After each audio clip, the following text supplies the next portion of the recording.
is to do a landscape cost estimate. And when you think about how you're going to break down the project and what you're asking somebody to do for you. So they're going to be constructing, and what on your plans did you request? So let's say you requested demolition, right? So there's something existing on the site, and you want to talk about what we're going to take out. So in that area, it's a good. When you think about how you're going to break down the project and what you're asking somebody to do for you. So they're going to be constructing, and what on your plans did you request? So let's say you requested demolition, right? So there's something existing on the site, and you want to talk about what we're going to take out. So in that area, it's a good thing to describe what you're planning to take out. So let's say you're removing some planting areas, but you're also removing a really large tree or multiple large trees. Yes. Are you projecting this? Can you let me know? Yes. Yes. Okay. Can you guys see that? All good? Yeah. Okay. So when you're thinking about demolition, are you taking out the pool? Are you taking out a lot of concrete? Are you taking out walls? Anything like that is going to be a larger quantity. So in here, you would want to identify the quantity of square feet that you're working with. So we have a description. And so your quantity and your units of measurement. So units, and then total. So your description would be to remove existing planting areas. And you can do that in a square foot number. So look at what you have on your plan, and you give a square foot number for how many square feet you work with. So let's say there's 2,000 square feet. Can I give that out, please? Sure. Right, you guys in? Okay. Your unit would be square feet, and then insert the element. Sorry. That's okay. Something's reflecting now. Okay, and your cost per unit. And so that's enough to really give you depends on what the person is willing to do that for, what's involved, and making sure that it includes an actual visit so they understand what it is. But you can give it a number. And okay, some of these see the other way. But you use your option sum, and you would do your 2,000 square feet on your, it would be D8. And it's about $20,000, so it's probably extremely high. But it's a number of five. So if it's a number, then it will automatically update. You guys know how to use spreadsheets, right? I do this, yeah. Okay. Google Drive has this too. Oh yeah. So any one of your spreadsheets, you'll have it on Google or Microsoft. You may want to include any special line items in here for reaching them all. And you could maybe give, in this case, we have a quantity of square feet, we have cost, but in here you might want to do something that's more just like a one cost. So you would say it's probably going to be about $1,000 to take out the people. Again, hopefully that's really high. But I'm just giving you a number of money. It's really high. So yeah, that's why some numbers in here. And then you have one. And again, if you want to copy some of your copies, yeah.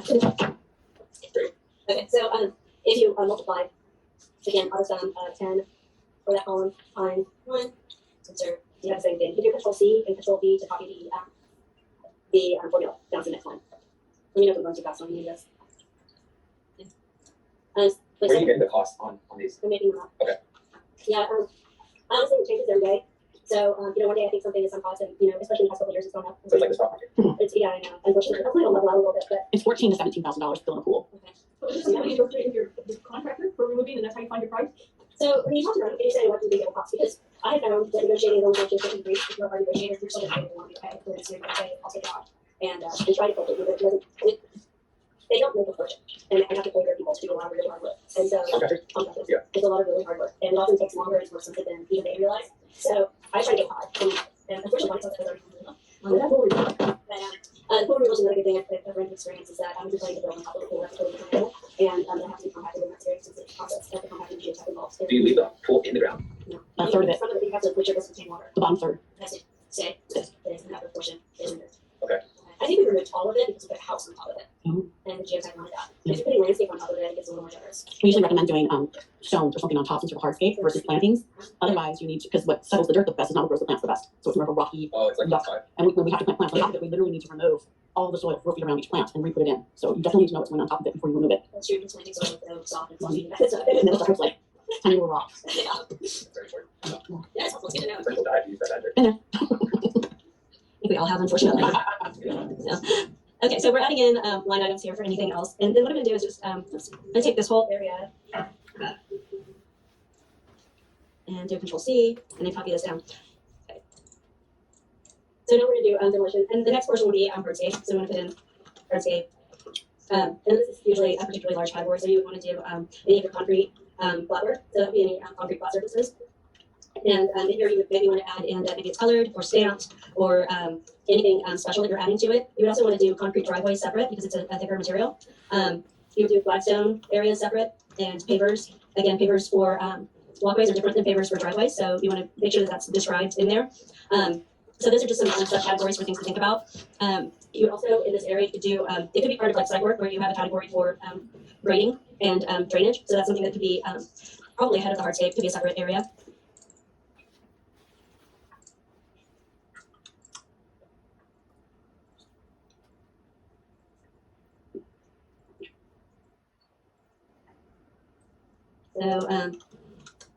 So we're grading. Again, that would be really helpful if you're doing a large area that requires more than fine grading. So fine grading would just be something that you can use basic shovels, rakes, things like that to very much level out. But if you need to do more grading that requires large equipment, that's something that they're gonna have to bring in and do. And so that's an additional cost as well. And with the cost base, I know it changes frequently, but is there a range? For grading, it's going to depend a lot on the quantity and the verticality, and then also it depends a lot on accessibility of it. And so, I rarely break it out. I kind of just throw numbers into my head for it based on what I'm seeing on the site. So if we get to talk to a contractor one-on-one, buddy, you're welcome to throw it in. It's depending if it needs a permit as well. And If it needs a permit, that's a good weight if it does. it's a good question. Good. It's a red light item to us. If it needs a permit, yeah, so it's a larger quantity of movement numbers, and I try to keep it much below that. How does the permit increase the price? There's a cost to apply for permit and time. And Time. also it's a red light item because if the construction guys are there and then they have to stop work because you haven't had a permit for the next part, that costs everybody money in that circle. So you won't start the project till all permits are ready. So you would be connecting with the contractor and the homeowner while creating this type of cost. No. Just give a quote. Yeah, and so on our end, we're doing a rough quote. And this is something that we can like throw some numbers onto for our clients so they can go, I don't want the pool, like some big things. And then you get this, so you can fine tune your design. But this isn't valid anymore because no one has agreed to do it for these numbers. Like that's when it becomes valid. So we have something where on our heads we're going, okay, this is what we think it's going to cost you, but it doesn't make any sense. It's like real estate. Until somebody Pays gives for you an offer and pays for it, you can just make up a number. But this is just kind of like a decent reference point for cost. Exactly. So this is how I want you to mentally break down what you've designed. So say I added, I wanted to change walls or add in a bunch of retaining walls. So that's going to cost some grading that you have to do. So start thinking about that. And then so this is the way that you would, calculate it for yourself or for the client. Because the job opportunities revolve around the budget, right? Sometimes. Yeah. I mean, you have to be able to work within their budget, Right. and you have to set their expectations within their budget as well. Right. So, and that's what's really good for us as designers is to design things that they can afford. Yeah. And don't get them in a position where they have this grandiose scheme that's wonderful, but then they get to the contractor and they're like, oh, that's twice what I expected it to be, and I just can't do that. So, as a designer, part of your job is to make sure that you're doing something they can afford and makes sense and is practical and is healthy and reasonable and safe. Yeah. So, that's part of you need to work with them to come up with a plan that's something that's reasonable. Totally. And if you do your job well, then you don't end up at the end where the contractor has to change a lot because they want to get something done for the client, but they have to take out so much that it turns into something totally different. And your vision is gone, and it's kind of, I've had this happen several times, I'm speaking from experience, is they take out so many things. I could have done the other things differently, and it would have looked much better, but they left a few random pieces and took out maybe something that really anchored it, like an archway or something like that. They took out the archway. Well, now the walkway looks kind of funny because it really could have been in a different place, and I could have put a tree to balance it out visually. So they don't consult with you before you start making these changes. Sometimes not. It's So called a change order. it's called a change order, but sometimes they will just talk to the guy in the field and be like, I can't afford that, and let's just not do it. But if they say that, earlier on, and you know that, you can say, okay, well, you can't afford this, which is fine, but we can do this. And this is like, it's not a big trellis, but it's a tree, and so it balances the other side of your house, and it looks good. But, rather than just eliminating the trellis and you have nothing there, which is, and a lot of times, the guy that's out in the field, that's all he can think of. He's not the designer. He's there to make it work. And So from the very beginning of this product design, it's going to know, the more costs The budget. of the budget, the Yeah. more these costs, whether it's demo or materials or labor, the better everything's going to be smoother Mhm. because you can prevent all this from happening. And the best way to do this is not me, but it's talking to contractors. Is they'll tell you what it's costing right now. Like we had 2 years ago, lumber tripled, and then it went back down. So I mean, not back to where it was, but it went back down some. So there are things like that that we're sitting in our office or looking at plants right now and just never thought about that. So they have their hands out and they're buying things. So back to how you want to calculate this is making sure that you're breaking up things based on their materials and what the difference of materials, and then you can calculate a quantity of square footage. So again, with hardscape and we're doing square footages. And then you can give them a number. So your quantity will be on your plan area. You just get a little area of your area, or you can calculate, you can do a list on a hatch pattern, and that'll give you the area covered in that hatch pattern area. Or you can do area The list command. of the list command. So Give you square footage. yeah, I'll give you square footage. So that's helpful. Let me pull that up. And these square footage costs that we would add, $50 or $40 per square foot, whatever. Yeah. That includes labor and materials, right? Yeah, you want it to. And freight and everything. Yeah. No, we do delivery fees separate. Do you? Okay. Because it depends on how many places it's coming from. If you've got cement coming in, you've got pavers coming in, you've got wood coming in for a fence, that's some delivery fees versus building it in. Okay. And if it's all cemented, you want to get cheaper freight because it's Yes, low. but they don't have to move that. So, I mean, so that's one area that we do thought in some of the calculations, the delivery fees can cover a little bit, and people a lot of delivery fees and that. Because they don't really question about, how much gas costs, how much trucks get down.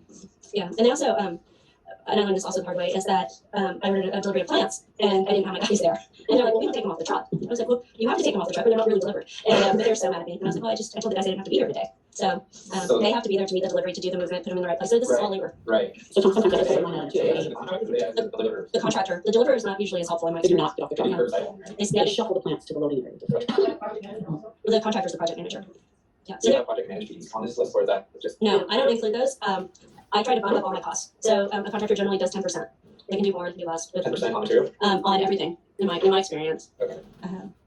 Or they can just bump up Plus tax. numbers, based on what they If think. it's $100 plant, they bump it to $110, and So- then they add tax? No, we'll get to the plants in a second, and I'll tell you that. But we say one plant, and it's not what the plant costs at the nursery. It's what the plant costs to be fertilized, delivered, whole dug, maintained for 60 Prepared, days, cleaned. prepared, pruned, planted. So this is the planted cost. It's not the cost at a very. Gosh. Yeah, well, I mean, do you want to just have your plant? Because that's all you've got. You've got a plant in a container. But you want it to have the soil amendments, you want it to have the fertilizer, you want it to be properly sited and staked. Yeah. And you want them to, hopefully do it well and Bug free? bug free. Well, yeah, hopefully it came bug free, but So how much would that $100 plant cost then after all that? Depends on what size plant it is. yeah. Probably 200. From it could be a No. 15 gallon, a 24 inch, a Yeah. 36 inch, a 1 gallon. We charge a different amount based For on how big each the one. plant is. And that's what I do as well. So that's part of what you would have in here is where Digging a you, hole is a really big deal too. Because You like say it's it's a $2 plant, $1 hole. exactly. it can be because, even recently, I had somebody with a jackhammer in my own front yard. That's how they have to dig the holes if it's hard soil. Really hard soil. So yeah, and again, our planting line item, so you would have a tree, and then you would talk about the box size. So if it's like a 48-inch box or a 36-inch box, you're gonna need a crane. Yeah. So a 48-inch box definitely requires a crane. A 36-inch box can sometimes be finagled in, but it usually requires at least like skip loader or something that they can put it in and move it because they're just too heavy. So when you get down to a 24-inch box, you can get a couple of people to, or 3 people to move them. Mhm. And then trees, you go down to 15 gallon. So all of these are going to be different cost, and these are going to be not square feet; they're going to be each. And then you have your number of them that you have. So you would go all the way down from largest to smallest.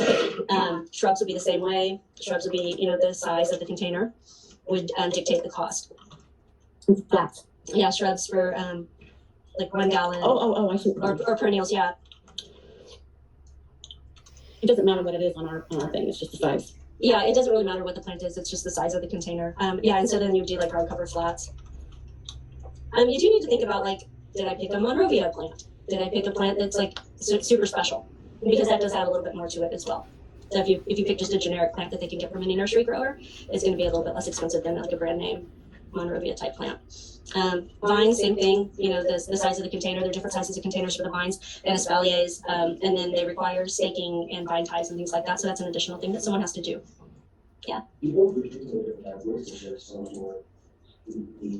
I don't know if you do, Bonnie. Do you? It's just based on price. I mean, if This is still the if it's container fruit size. trees, then- But you should have all your fruit trees in the wall.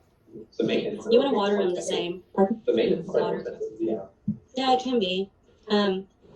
Yeah, you want to water them. In my experience, I start with smaller fruit trees because every time I plant a big one, they die. But 15 gallons do really well. 15 gallons is about the right size. Okay, so that's planting. And then if you're back to hardscape, you want to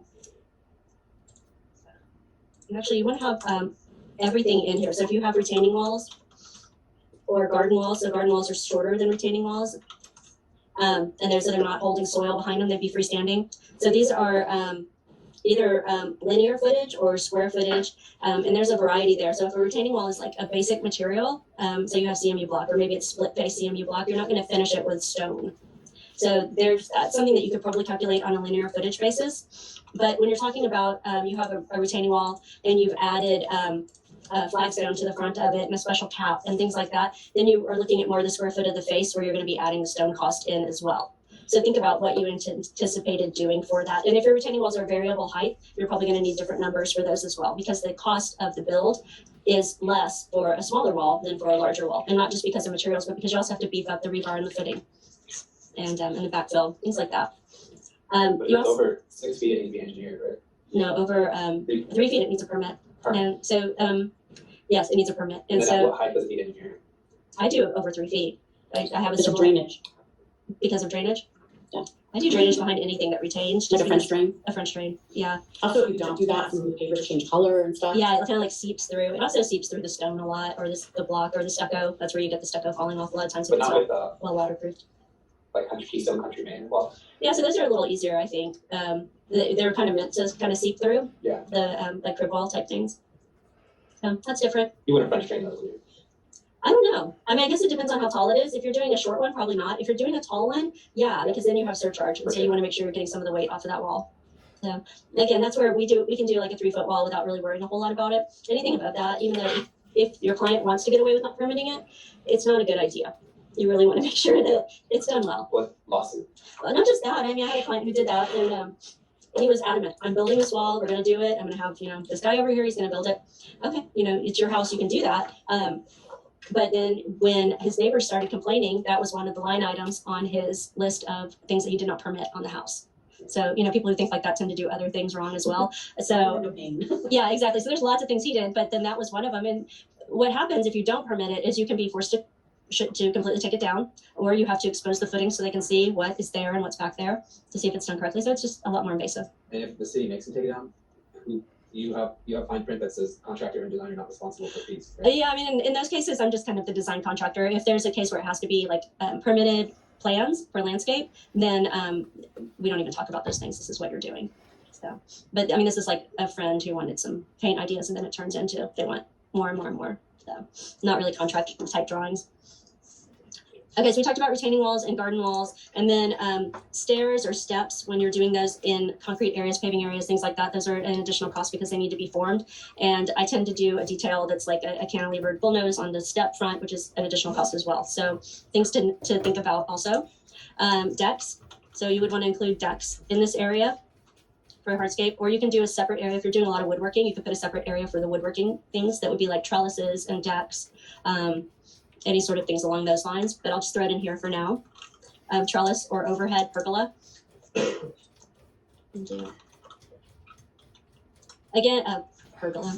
Again, this would be decks would be square footage. Trellis or pergola, so that would be either, that's going to be highly subjective because there's a wide range of quality on those items. You can pick one up from Dixie Line may have some prefab units, so you can grab those units and have them built, and that's fine. And you would know the cost of that, at least the cost of the materials, and then you'd want to know the cost of the installation. So that would be a number that you could get more easily. If you're doing a custom one, they range widely because there's so much variety in what you can do. So I've done things with like open beam structure that are metal, and the man who does all the wrought iron work for us will just build one and come install it. But then you have ones that are attached to the house. You have ones that have a solid roof on them, or ceiling, or lighting chandeliers, heating, a lot of heaters mounted in the ceilings of those. You have, all kinds of different things. You can do intricate woodworking with lots of beams exposed, stonework. So there's a wide variety of customization on those, and so you kind of want to really look into that a lot more individually. So I would do an each on that one and come up with a number for that. So you do about half prefab and half custom? I do all custom, and I probably should not, but I do. I'm sure there's some prefab that are good, but a lot of my clients automatically think prefab is bad, and I kind of like a lot of the prefab, but they immediately dismiss it. So their loss a lot of times. Or if I get to a point, I have 2 projects right now, that one very, very large house in La Jolla, spectacular views. They have a very small backyard with a very big retaining wall on one end and the house right here. And they want to do a pergola, a big shade structure between the two. So we were just talking about it yesterday. You're going to attach it to the house. So that's something I don't want to be part of. I want to have an architect do that because they need to know what's going on inside the house so they attach it in the correct way so you don't cause damage to the house. The other issue was there's a retaining wall on the other side. And if we're going to put footings with more pressure on that retaining wall, we need to think about that as well. So that's a structural and an architect that really need to get into those numbers and know what they're doing there. And so that kind of falls out of the little trellis attached to the house or a little pergola over barbecue territory. So would you tell the homeowner, I have a reference for an engineer, and I have a reference for architect? So and that's what I've been doing, referring them to architects that I like, or architectural draftspeople are good too. One, I have her talking to some design build firms. So we already know what she wants design wise, but to do the construction documents on those portions of it, they're going to have to finalize the design and obtain permits. So they can take it from where we are on, this is kind of what we want it to look like. And for me, I can take a back seat and just come back and help with finishes and materials and all the pretty stuff, and let them really make sure that they understand and have completed the construction aspect of it correctly, so it's safe. So yeah, you want to make sure you refer out things that are not your wheelhouse. Okay, so we have that for each of those, and then you want to make sure that you go in and do an area for. So again, back in the planting, this includes the cost of soil amendments, fertilization, and planting and staking. So this number is going to be higher than you thought. So let's say a 48-inch box. I would say like $1,500 for that installed. And that would probably be a lower price because I would say I want to have a large quantity of them, and I would assume that I would have equipment that's sort of distributed cost-wise over all of those. If you're only going to plant one, that number is going to go up because they have to get the big equipment out for just one tree. So that's something you kind of want to think about as well when you're doing your design work. And is this template you're designing in Excel or a design only application or design build? Are they different for design build? Like, is there description, quantity, units, cost total? Is that different for a design build? So this is no. I mean, it's the same project. So when I say design build, I mean a company that does the design work themselves and then they install the construction of it. When you're a designer on your own without a contracting license or a contracting company, you're designing something that for a client, and then they can choose a contractor based on that. And there are others where you just call the contractor directly and say, this is kind of what I want as a residential owner, and then they would do the drawings and design for you. In that case, you're locked into their fees. So because because you've had them do a design, they often do it for free or low cost, and it's not your design necessarily. So it's something that they have prepared for the construction of that yard, not really for you to shop around. So you're basically a conceptual design home. You can be, yeah. With all the credentials. Yeah. Okay. Yeah, I mean, in that case, for sure. And at some point, if you do this long enough, you probably have GCs that you partner up with for all your projects. You're not going to be like going out to message boards trying to meet, bidding out. You would just have like a GC, right? Like kind of a team. So I have several that I like. I don't only have one because they're not always all available at the same time, and they don't always have the same specialty that, one may do something particularly well, and that's what a certain client needs, and another has a different specialty. Some are better with, you have pools all by themselves, and there's a wide variety of pool contractors. There's landscape contractors that will just do the planting, irrigation, lighting. And then you have contractors that are better with the hardscape work and things like that. And those are different licenses as well. So you want to match up the project and the client to the right contractor team. And so you can't necessarily only have one. Irrigation, this tends to be a line item. So you could do your irrigation for the project. I tend to think of it on the per valve. So I have X number of valves, and I usually think of, it used to be like 1,200 a valve, but now it's more like, I would say like 2,500 a valve. And so if you think about how many valves you put in, that is a number that can help. Yeah, and some people do it by square footage of the total project as well. So that's just my frame of thought for it. And then the next one would be lighting. So lighting again, and that's by fixture. So how many light fixtures did you install? And you want to kind of bump those up so they will cover the cost of the transformer and the wiring as well. So right now an FX fixture is a little over $200. They used to be about 100 installed or 150 installed. So you want to move that up to like 250 to 300 a fixture. What do you think? Yeah. And that's the FX brand that I showed you. There are definitely ProTrade. Yeah, Vista is one that people like. Unique, I've heard of them. I haven't used them. I want to say like Aurora was one I used recently because they had a special chrome light. Mm-hmm. There's a lot of them, but FX is local and they're kind of expensive, but they're very nice quality, so I like them. But there's a wide variety out there. I think SiteOne has all the good brands. Yeah. I would think so. Oh, Kitchler. Are they good? Yeah, they're higher end. And then there's a difference between landscape low voltage and then high voltage that you would install for commercial projects. Right. So I just stick with low voltage. Sorry. Yeah. You stick with local. Low voltage. So the transformer is something that you could just plug into a wall outlet.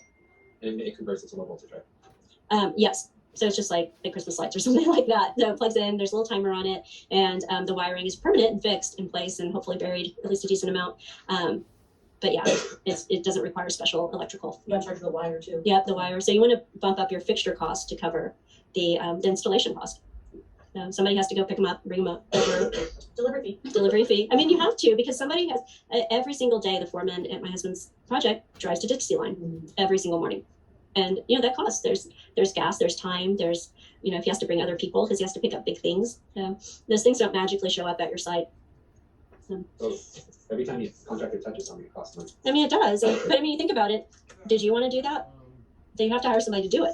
And I mean, they're not being greedy, they're charging for what they need to, what it takes to get it done. And I've had more contractors go in the opposite direction where they're losing money than overcharging. I've never known one to overcharge a client. It's kind of a, I feel fortunate that we're in that field. I've had some building contractors, not so ethical. I haven't noticed any landscape contractors that fall into that category. Some are like not so nice, or you don't want to work with them, or they're not so good, or you feel like they're going to probably overcharge you. But the ones that I found are good, honest people who really just want to do something really beautiful, because it's hard work. So these are your categories that you want to look at. You can also go in further, and this isn't necessarily something, and I think you said you guys do site furniture. But I usually recommend it, but it's up to them to get it. Like, it's not yeah something to get involved with. So you kind of want to think about like but it helps them imagine their setting, and imagine their place, because if you don't put it there, they don't get it sometimes. Exactly. So it is nice to have it. It is nice to have somebody else deal with it. Deal with what? The like patio furniture. Oh yeah. And they've done a really expensive landscape. Mm-hmm. You don't want to go to a Home Depot and get whatever they have on the floor. You want to have something that fits the space, that matches the materials, that's, wood, if the wood accent on the house is what you're trying to accentuate, or wrought iron, or whatever you want to have it in the right size and scale. The ones that you order tend to be a little bit bigger, which is a nice grand scale to work with. Sometimes if you pick them up at Target, they're smaller scale. The interior, could you forward that purchase to the interior designers? Probably, yeah.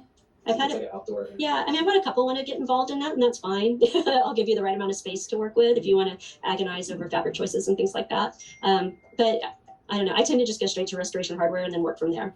So this is what I like. It's extremely expensive. If you don't like it, that's fine. We'll look at something else, but this is the style I'm going for. I see you don't have a tax line item. Is there? No. Is it normal to have a tax line item? Not for our aspect of it. So our aspect of it is just coming up with a basic number. And so our number should include tax. This isn't a shopping list. This is what, like, overall, again, the installed delivered cost of the item. Right. So it's a way that you can come up with some sort of number that makes sense. So 1.25. For Anything. for Anything we're getting for that. for tax. No, well, say Just rounding things the up. set costs $100, we charge the customer 1.25 if they expect us to get it. Get it and set it up and take all the Yeah. That's fair. If there's ever something that's not readily available, to, like, the customer had these very expensive light fixtures and we wanted them to match. Site doesn't carry them. We just said, Amazon's your friend. Get it. Just don't let it hold us up. We're waiting for it. Yeah. I mean, we've done that too. You can't spend all your time finding all these things. It's costs too much money to spend all day looking for a light fixture. Yeah, and sometimes if the client, they missed one or they wanted to save money, like we just did that recently. We were trying to buy drains, linear drains for a project in this house, and the drains were $45,000. So I went on to Amazon and found them for $5,500. Wow. And so I had to stop my day and race home to get the Amazon delivery to my house, which was inconvenient but possible and certainly worth $40,000. So but so there's things. It's just life, right? Things like that happen. So yeah, I think that one point. The clients don't ask if she was anticipating $45,000 for the drain, but you found it for $5 or $6K, and do you bill them for $45,000? And they're not allowed to ask you for receipts, right? Well, again, you want to be honest. So if I can pass it on to somebody, I would. In this case, this is a home that my husband's building, so we own it. So it's all my profit, right? And or savings, because you never know what the profit is until you sell it. No, they could just Contractors, though.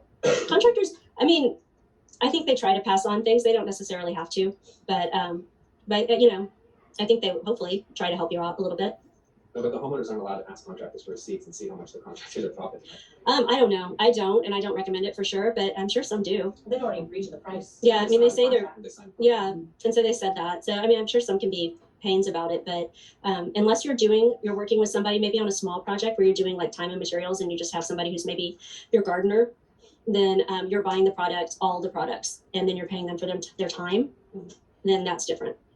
So, but then you're taking on the responsibility of the quality of the work. So, and if you give it to a contractor, that's what they're licensed and insured to do. Nice. Okay, so you take all of these numbers in here and think it out to the best of your ability, count everything, and then you just add them up. So everybody knows how to use a spreadsheet. You've calculated them over and you have a line item. You can add 10% depending on the numbers that you choose to use for contractor's fee, which would probably be fair. Most contractors get a little discount. Right, they get record that. Exactly, and that's kind of how it works. And interior designers do that a lot too. They get it for less. They charge you 10% more or 5% more. It's all part of the negotiation with the company themselves. Is that something you list on I do, because what I'm doing is I'm trying to give a big but realistic number to my client. What do you list it as? Contractor fee of 10%. I mean, it's industry standard. It's not like it's something that they just randomly throw in there. So if you think about it,